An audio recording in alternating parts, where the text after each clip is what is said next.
안녕하세요, 이호석입니다. 오늘은 AI 빅테크에서 본격적으로 차익 실현에 나섰던 헤지펀드 이야기가 있어서 그 내용을 소개해드리면서 제가 사실은 AI에 대해서는 작년부터 계속해서 긍정적으로 말씀드리고 AI에 대한 코멘트들을 많이 해드렸는데, 제가 생각할 때 AI는 이때쯤이면 좀 조심해야 될 것 같다라는 생각들까지 같이 한번 말씀드려 보도록 하겠습니다. 오늘 아침 모닝효에 나온 내용이고요. 제가 이 내용은 매일 아침 매운맛 텔레그램에서 모닝효 라이브를 진행하고 있다는 사실도 말씀드립니다. 주가든 뭐든 오를 때 좀 시끌벅적하게 오르는 경우가 있고 조용하게 오르는 경우가 있는데요. 전자보다는 후자가 좀 더 마음이 편하다라고 볼 수 있을 것 같아요. 그런데 최근 한 달 동안에 각각 30%, 40%씩 오른 비트코인, 이더리움이 있습니다. AI와 관련해서는 정말 시끌벅적한데 비트코인은 30% 올랐고 이더리움은 최근 한 달 동안 40% 올랐는데, 헤드라인 뉴스에서 막 시끌벅적 비트코인 와, 막 이더리움 와, 이런 얘기는 전혀 없다라는 거죠. 그래서 너무 조용하고 좋은 것 같다라는 생각이 좀 들어요. 그래서 비트코인에 대한 관심은 계속 가져도 좋을 것 같다라는 생각이고요. 그럼 왜 올랐냐라고 보면은 이 그림입니다. 이 그림은요, 지난번에 1월 달에 비트코인 ETF 출시된 이후로 안 오르던데 그러고 잊어버리셨던 분들 많죠. 근데 그 이유가 저도 여러 번 설명드렸던 것처럼 그레이스케일이라는 신탁 회사에서 가지고 있던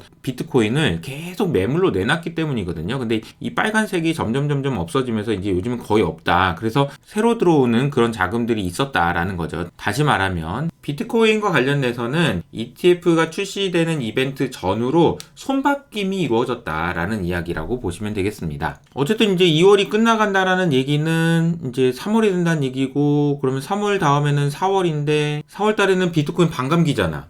그러면 이제 얼마 안 남았네요. 이런 생각을 하실 수가 있는 것 같습니다. 자, 그리고 요즘에는 저희가 미국 주식뿐만 아니라 국내 주식 시장에 대해서도 자세하게 코멘트를 드리고 있다는 사실을 말씀드리면서요. 본격적으로 오늘의 주제로 들어가기 전에 AI 관련된 주식들이 매일매일 미국 시장에서 지각 변동이 일어나고 있는데, 오늘은 구글이 마이너스 5%나 하락하면서 좀 충격을 준 것 같습니다. 구글이 5% 하락했는데 그 이유를 보니까 제미나이를 통해서 제공되던 AI 이미지 생성기가 기능을 중단하겠다라는 발표를 했어요. 예를 들어서 조지 워싱턴을 흑인으로 묘사한다든지 바이킹 이미지를 요청하면은 바이킹 옷을 입은 흑인만 나와준다, 이런 얘기가 나오면서 우익의 평론가들의 반발을 샀다라는 이야기입니다. 그래서 구글이 만드는 인공지능에 대한 신뢰도가 많이 떨어지면서 주가가 이렇게 많이 빠지는 모습을 보여주고 있습니다. 어제 마이크론은 HBM3E를 출하한다는 소식 때문에 4% 상승했다라는 소식도 전해지고 있고요. ARM이 사상 최고치를 갔다라는 이야기들 전해지고 있습니다.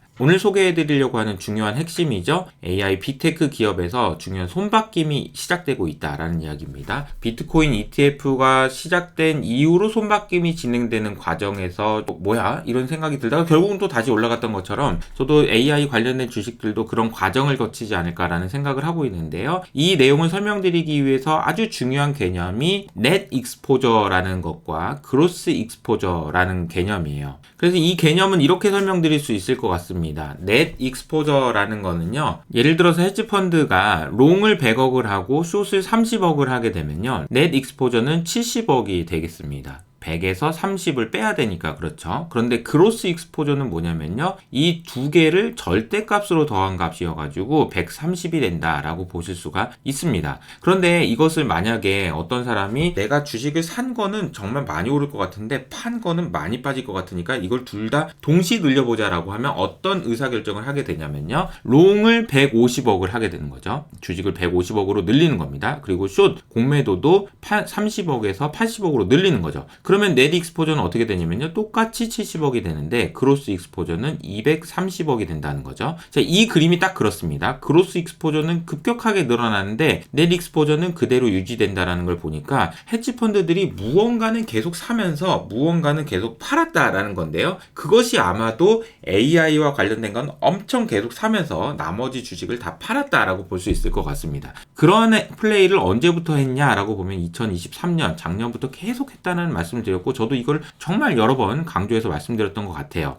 이거 기억 안 나시는 분들은 제가 첫 번째로 개념회를 했던 내용들은 이 링크를 밑에 달아드리겠습니다. 무료로 공개해 드릴 테니까 꼭 한번 보시고요. 핵심만 요약하면 이렇습니다. 네트 익스포저는 늘지 않았는데 그로스 익스포저는 늘었다는 것은 헤지펀드들이 AI를 사는 만큼 나머지 주식들 다 팔아 제꼈기 때문이다. 그런데 그 정도가 갈수록 심해졌었는데 최근에 보니까 이게 다시 반대로 크로스 익스포저가 줄고 있다라는 이야기고요. 이 내용이 어떤 내용이냐면요. 오늘자 블룸버그 헤드라인 뉴스에서 나온 그 내용입니다. 헤지펀드들이 테크 주식에 몰빵했던 것들을 걷어들이고 있다라는 소식이에요. 그리고 충격적이었던 단어는 가장 빠른 속도로 줄이고 있다라는 겁니다. 아마도 지난주에 엔비디아 실적을 발표한 이후로 주가도 워낙 많이 오르고 했으니까 이 정도면 됐다. 2023년부터 이렇게 투자를 많이 했는데 이제 좀 바꿀까? 이런 생각을 할 수 있는 그런 타이밍이라는 거죠. 그래서 이 그림을 보시면 섹터별로 미국의 헤지펀드들이 주식을 사고 팔았다는 것을 보여주고 있는데요. 최근 5일 동안 움직임이죠. 테크 주식에서 굉장히 이례적인 수준의 매도가 진행됐다라는 것을 알 수 있습니다. 그런데 반면에 개인 투자자에 대한 설명은 이렇게 나와 있더라고요.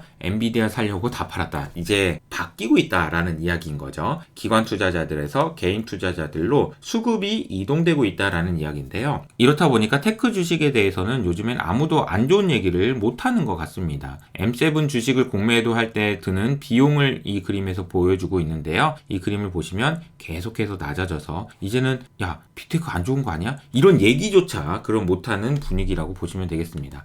그러면은 개인 투자자들이 이렇게 들어가고 이러니까 끝물인가? 이런 생각을 하실 수도 있는데요. 이런 말씀을 좀 드리고 싶습니다. 여러분, 버블은요, 기관 투자자들이 만들지 않습니다. 개인 투자자들이 만든다는 사실을 기억하셔야 되는 것 같아요. 그래서 저는 AI 랠리 언제 끝나냐라는 질문에 대해서 아직 끝을 이야기할 단계는 아니다라고 생각합니다. 물론 손바뀜이 진행되는 과정에서 흔들림이 있을 수 있을 것 같아요. 지금 상황에서는 수급 공백기인데다가 이번 주에 발표되는 PC 이거 안 좋게 나오면 또 뭐 어떻게 되는 거 아니야? 이런 생각할 수 있어서 조정이 있을 수 있다라는 생각은 하지만 아직은 끝날 단계는 아닌 것 같다라는 말씀을 드리고 싶어요. 왜냐하면은 2022년처럼 인플레이션 때문에 AI 랠리를 끝낼 수 있을 정도일까요? 이렇게 질문을 해보신다면 저는 그렇진 않을 것 같습니다. 물론 물가가 다시 5%, 6%까지 올라가는 상황이 된다면 그럴 수도 있겠지만 그런 상황만 아니라면 아직은 아니라고 할 수 있을 것 같다라는 생각인데요. 그렇게 생각하는 이유를 제가 어떻게 말씀드려야 되지? 곰곰이 생각해 보다가 이렇게 말씀드리고 싶어요. 아직 1등이 결정되지 않았기 때문입니다. 라고 말이죠. 무슨 말이냐면요. 최근에 엔비디아와 TSMC 그리고 하이닉스가 손을 잡았다라는 이야기가 나와요. 원팀 전략이다 라고 이야기가 나오는데 그 이야기는 결국 엔비디아를 중심으로 AI 반도체 시장에서 패권을 유지하기 위한 전략이다 라고 이해하실 수가 있을 것 같습니다. 자, 이게 엔비디아 중심으로 일로 모여봐. TSMC, 하이닉스 너 같이 가자. 그래서 이렇게 힘을 합친다 라는 거죠. 이렇다 보니까 하이닉스랑 삼성전자의 주가 차이가 지금 너무나도 괴리가 나와 있는데 이러면 삼성전자는 어떻게 할까요? 자, 우리는 HBM은 못할 것 같아. 하이닉스 너 잘했다. 그래, 네가 그럼 1등 해라. 이렇게 할까요? 절대 그럴 리가 없잖아요. 그래서 이 부분에 대해서 IT의 신 이영수 대표님이 삼성전자는 가만히 있을까요? 구글이랑 뭐라도 하지 않을까요? 라는 그런 가설을 세우면서 이야기를 해주신 내용이 있는데요. 그 영상은 여기서 확인해 보실 수가 있고요. 참고로 IT의 신 이영수 대표님이 드디어 구독자 10만 명을 달성하셨습니다. 정말 축하드리고요. 이영수 대표님이 이야기했던 내용들이 현실화가 될지 여부는 차치하더라도 또 다른 군단이 있는데요. 이건 저희 채널에도 자주 나와주시는 안대공학님이 영상입니다. 이 내용에 보면은 이 그림들이 나와요. 첫 번째로는 미국 상무부 장관이 인텔 기업의 컨퍼런스에 나타납니다. 미국 상무부 장관이요. 그러면서 미국의 반도체는 짱입니다 라고 이야기를 하고요. 또 하나는 인텔의 실적 발표 컨퍼런스에서 마이크로소프트의 나델라 CEO도 이렇게 화면으로 나옵니다. 그러면서 우리가 마이크로소프트가 인텔에도 좀 수주를 줬습니다. 이런 이야기를 하고 있다라는 거죠. 이 내용에서 굉장히 좀 중요한 의미는요. 미국이 다시 반도체 굴기를 위한 돈을 풀기 시작할 가능성이 높고 그 과정에서 1등이 누군지를 알 수가 없다라는 겁니다. 여러분들 제가 최근에 계속 말씀드리고 있는 내용이 있긴 한데요. 여러분들은 바스켓 중에서 어떤 종목들을 들고 계세요? 댓글로 한번 남겨주시면 아마 민심을 더 확인할 수 있지 않을까 싶은데요. 마이크로소프트와 오픈 AI 얘네들이 계속 간다. 구글 봤잖아 이번에 이러면서 이제 이쪽 1번 2번은 엔비디아와 TSMC 하이닉스가 손을 잡았다고 하드웨어 쪽이 계속 좋을 거야 라고 하면서 2번 3번은 야 인텔이 미국 정부가 인텔을 또 밀어준대 인텔 마이크로소프트 암 이런 회사들이 힘을 합쳐서 또 다시 이길 거야 이런 생각도 할 수 있고요. 야 삼성이 가만히 있겠냐 구글이랑 힘을 잡는다니까 이런 생각도 할 수 있을 것 같고요. 이것도 저것도 아니라면은 야 AI는 이제부터 3월달에 암학회도 있고 요즘에 보니까 AI 바이오 분위기가 심상치가 않아 AI 바이오 이쪽으로 가야 되지 않을까? 이런 생각을 할 수도 있는 것 같습니다. 결국 이 내용을 보시면 AI라는 키워드를 가지고 다양한 생각들을 하실 수가 있다라는 얘기고 그것은 하드웨어, 소프트웨어